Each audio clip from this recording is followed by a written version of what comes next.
So, king crabs yung ating lunch today. Sige ka na isa o ka na o. O ka na daw.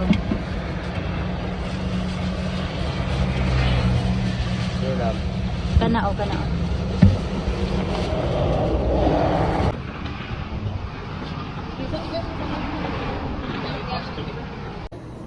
Lagyan natin to.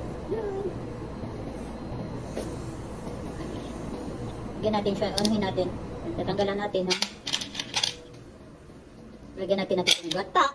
Ito sa akin ay, ayan, ito yung ulamin ko. Gataan ko yung king crabs or alimango. At saka, ito. Ayan, yung, ang tawag nito, basta ito yun. Kalimutan ko anong tawag ng shell na to. Ito kasi sa loob nito is king crabs din to. So hindi ko lang siya muna lulutuin. Yan o, tignan nyo.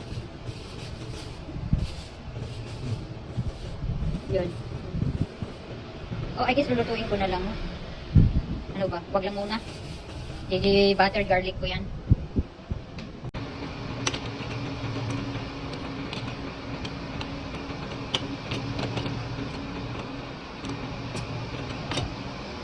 Okay, luto na ang ating shell and crabs.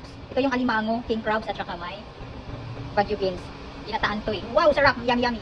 Ito na, naluto na ang ating king crabs na may gata, na may shell, at saka bagyo beans. Ayan, dessert natin.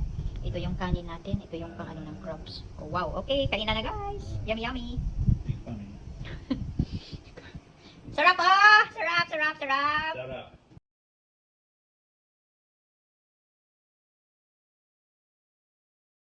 Okay, nagluto siya ng kanyang lunch. Pang lunch niya na burger with fries. Burger with sunog na fries. Sarap. Sarap!